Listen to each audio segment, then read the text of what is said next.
worship. Let us turn to 1 Corinthians chapter 11. ആരാധനയുടെ ബന്ധത്തിൽ 1 കൊരിന്ത്യർ 11-ാം അധ്യായത്തിലേക്ക് നമുക്ക് തിരിയാം. And verse 24 says, അതിന്റെ 24-ാമത്തെ വാക്യം. Take, eat, this is my body which is broken for you. This do in remembrance of me. അപ്പം എടുത്ത് സ്തോത്രം ചൊല്ലി നുറുക്കി, ഇത് നിങ്ങൾക്ക് വേണ്ടിയുള്ള എന്റെ ശരീരം, എന്റെ ഓർമ്മയ്ക്കായി ഇത് ചെയ്യുവിൻ എന്ന് പറഞ്ഞു. And the next verse says, this cup is the New Testament in my blood. This do you as often as you drink it in remembrance of me. അതുകൊണ്ട് തന്നെ അത്താഴം കഴിഞ്ഞ ശേഷം പാനപാത്രം എടുത്തു, ഈ പാനപാത്രം എന്റെ രക്തത്തിൽ പുതിയ നിയമമാകുന്നു, ഇത് കുടിക്കുമ്പോഴൊക്കെയും എന്റെ ഓർമ്മയ്ക്കായി ചെയ്യുവിൻ എന്ന് പറഞ്ഞു. As we gather around the table, രാവിലെ ഈ മേശയ്ക്ക് ചുറ്റും നാം കൂടിയിരിക്കുമ്പോൾ the repeated words of do this in remembrance of me. എന്റെ ഓർമ്മയ്ക്കായി ഇത് ചെയ്യുവിൻ എന്ന് ആവർത്തിച്ച് പറഞ്ഞിരിക്കുന്ന ഈ വാക്കുകൾ, For a broken body നുറുക്കപ്പെട്ട ഒരു ശരീരം and a shed blood. ചൊരിയപ്പെട്ട രക്തം. The next part of it says, in 26 says, for as often as you eat this bread and drink this cup, you do show the Lord's death till he comes. 26-ാം വാക്യത്തിൽ നാം ഇങ്ങനെ വായിക്കുന്നു, അങ്ങനെ നിങ്ങൾ ഈ അപ്പം ചെയ്യുകയും പാനപാത്രം കുടിക്കുകയും ചെയ്യുമ്പോഴൊക്കെയും കർത്താവ് വരുവോളം അവന്റെ മരണത്തെ പ്രസ്താവിക്കും.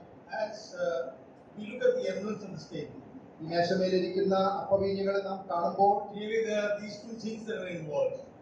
ഈ രണ്ട് കാര്യങ്ങൾ അതിൽ ഉൾപ്പെട്ടിരിക്കുന്നതായിട്ട് നമുക്ക് കാണാനായിട്ട് Do സാധിക്കും. this in remembrance of me, ഇത് എന്റെ ഓർമ്മയ്ക്കായി ചെയ്യുവിൻ, and proclaim the death of the cross of Calvary. കർത്താവ് യേശുക്രിസ്തുവിന്റെ മരണത്തെ നാം പ്രസ്താവിക്കുകയും ചെയ്യും. What is this that is considered as do this in remembrance of me?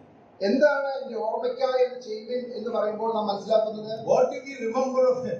എന്താണ് കർത്താവിനെ കുറിച്ച് നാം ഓർക്കുന്നത്? We are remembering the creator of this universe. ഈ പ്രപഞ്ചത്തിന്റെ സൃഷ്ടാവിനെ നാം ഓർക്കുന്നു. We are remembering the savior of this of mankind. മനുഷ്യന്റെ രക്ഷിതാവിനെ നാം ഓർക്കുന്നു. We remember a broken body that has been broken for the salvation of man. മനുഷ്യന്റെ രക്ഷയ്ക്ക് വേണ്ടി തകർക്കപ്പെട്ട ആ ശരീരത്തെ നാം ഓർക്കുന്നു. Yet we do not forget that he is the creator of this universe. എന്നാൽ അതേ സമയം തന്നെ നാം ഓർക്കുന്നത് ഈ ദൈവം സകലത്തിന്റെയും സൃഷ്ടാവാണ്, ഉടയവനാണ്. You go to Revelation chapter 4 where it gives us the picture of worship. വെളിപ്പാട് പുസ്തകം 4-ാം അധ്യായത്തിലെ ആരാധനയുടെ മനോഹരമായ ഒരു ചിത്രം കാണുവാനായിട്ട് സാധിക്കും. And there we see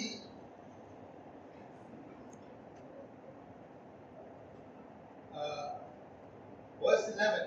അതിന്റെ 11-ാമത്തെ വാക്യത്തിൽ നാം ഇങ്ങനെ വായിക്കുന്നു, You are worthy, O Lord, to receive glory and honor and power, for you have created all things, and for your pleasure they are and were created.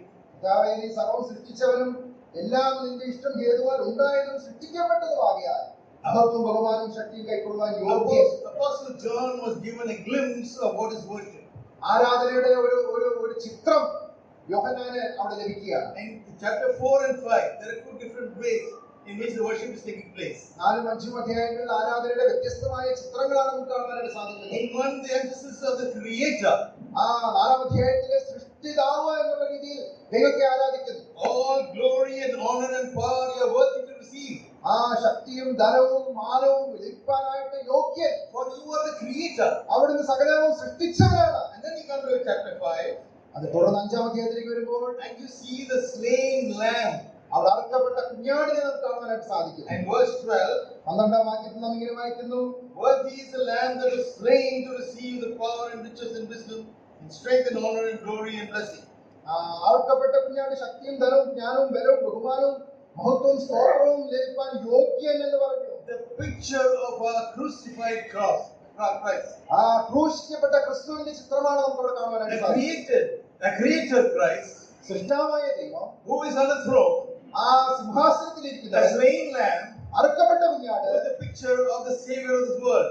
ലോകത്തിന്റെ രക്ഷിതാവായ കർത്താവായ യേശു ക്രിസ്തു. When we come to worship him together as a church, നാം സഭയായിട്ട് ഒരുമിച്ച് കൂടി വന്ന് കർത്താവിനെ ആരാധിക്കാനായിട്ട് കടന്നു വന്നിരിക്കുന്നു. on this day morning when we have the emblems of the table, ഈ മേശമേലിരിക്കുന്ന അപ്പവീഞ്ഞുകളുടെ മുമ്പാകെ നാം ആയിരിക്കുമ്പോൾ there's nothing in our hearts excepting Christ, the creator and the savior.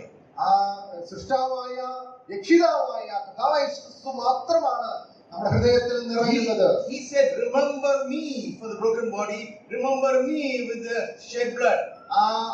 നുറുക്കപ്പെട്ട ശരീരത്തെ വേണ്ടി ഓർത്ത് എന്നെ ഓർക്കുക, അതുപോലെ ചൊരിയപ്പെട്ട രക്തവും ഓർക്കുക. And that is how we are gathered on there, is we take part of the table. ആ കൽപ്പനയുടെ അടിസ്ഥാനത്തിലാണ് ഇന്ന് രാവിലെ നാം ഒരുമിച്ച് കൂടിയിരിക്കുന്നത്.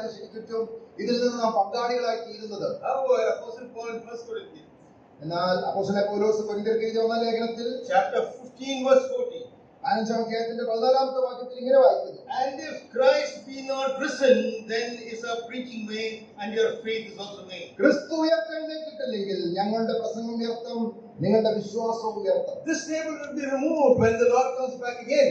നമ്മുടെ കർത്താവായ യേശു ക്രിസ്തു വീണ്ടും മടങ്ങി വരുമ്പോൾ ഈ മേശ നീങ്ങിപ്പോകും. And to that extent, we are waiting upon the Lord. ആ പ്രതീക്ഷയോടുകൂടിയാണ് നാം കർത്താവിനെ കാത്തിരിക്കുന്നത്. But he comes back because he's the resurrected Lord.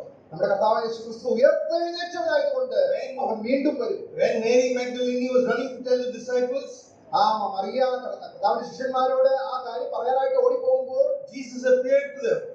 Mariya കർത്താവ് അവർക്ക് പ്രത്യക്ഷയായി. And they fell at his feet. അവര് കർത്താവിന്റെ കാൽക്കൽ വീണു. And that is the sign of worship that Mary Magdalene had to portray to a resurrected Christ. ഉയർത്തെഴുന്നേറ്റ കർത്താവിനോടുള്ള ബന്ധത്തിൽ മറിയയുടെ ആരാധനയുടെ പ്രകടനമാണ് നമുക്ക് കാണാൻ സാധിക്കുന്നത്. At the seashore, when Christ was cooking the food for those fishermen who had gone out to fish after being dejected because of the crucified Christ and he had died.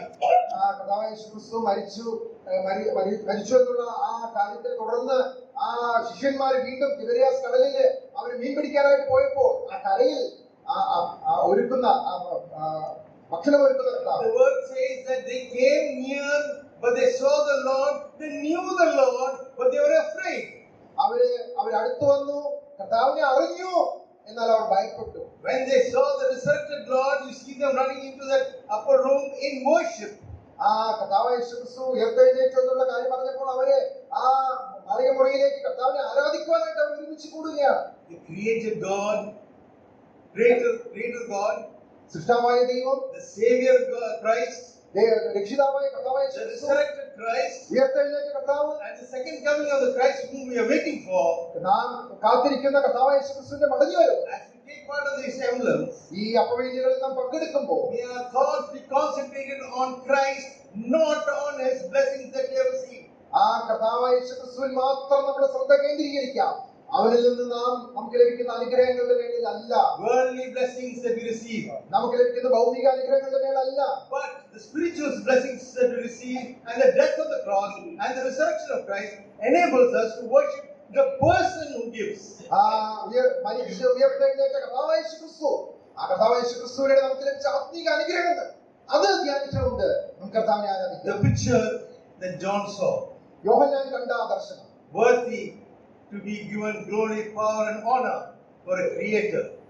ശക്തിയും ധനവും മാനവും മഹത്വവും സ്വീകരിക്കാൻ യോഗ്യനായ സൃഷ്ടാവായ ദൈവം. And the slain lamb also worthy of glory, power and honor. അർക്കപ്പെട്ട കുഞ്ഞാടും ശക്തിയും ധനവും മാനവും സ്വീകരിക്കാൻ യോഗ്യനായ ദൈവം. May these thoughts enable us to worship him in spirit and truth as we take part of the table.